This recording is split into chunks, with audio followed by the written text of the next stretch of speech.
চট্টগ্রামের চাকরিতে পুনর্বহালের দাবিতে ইসলামী ব্যাংক সহ ৩টি ব্যাংকের কর্মচারীরা মুইজ্জার টেক এলাকায় সড়ক অবরোধ কর্মসূচি পালন করেছেন। এতে বন্ধ হয়ে যায় চট্টগ্রাম কক্সবাজার সড়কে যান চলাচল। আন্দোলনকারীদের অভিযোগ, আগাম নোটিশ ছাড়াই বিনা কারণে তাদের চাকরিচ্যুত করা হয়েছে। ২ ঘণ্টা পর পুলিশ অবরোধকারীদের সড়ক থেকে সরিয়ে দেয়।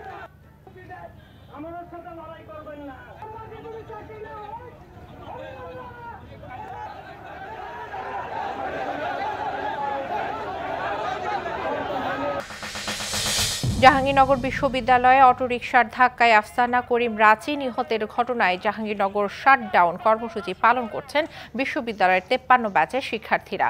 সকাল থেকে বিশ্ববিদ্যালয়ের বিজনেস স্টাডিজ অনুষদে তালা দিয়ে এই কর্মসূচি শুরু করেন তারা। রাচি নিহতের ঘটনায় দায়ী রিকশা চালককে দ্রুত গ্রেপ্তার করে দৃষ্টান্তমূলক শাস্তির দাবি জানান তারা।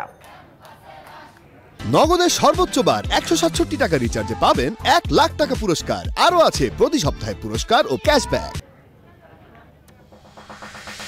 দুটি হত্যা মামলায় সাবেক নৌপরিবহন মন্ত্রী শাহজাহান খান এবং মাদারীপুর ৩ আসনের সাবেক সংসদ সদস্য আব্দুস সোবাহান গোলাপকে কারাগারে পাঠিয়েছে আদালত। সকালে মাদারীপুরের সিনিয়র জুডিশিয়াল ম্যাজিস্ট্রেট আদালতের বিচারক সাইদুল হাসান চৌধুরী এই আদেশ দেন।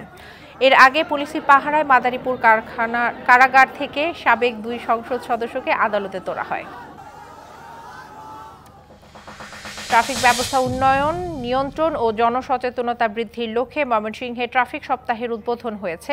সকালে নগরীর টাউন হল মোড়ে সপ্তাহের উদ্বোধন করা হয়। এ সময় জনগণের মধ্যে ট্রাফিক আইন বিষয়ে সচেতনতা বৃদ্ধির পাশাপাশি চালক, যাত্রী এবং পথচারীদের সহায়তায় বৈষম্য বিরোধী ছাত্র আন্দোলনের 60 জন শিক্ষার্থীকে ট্রাফিকের দায়িত্ব দেওয়া হয়।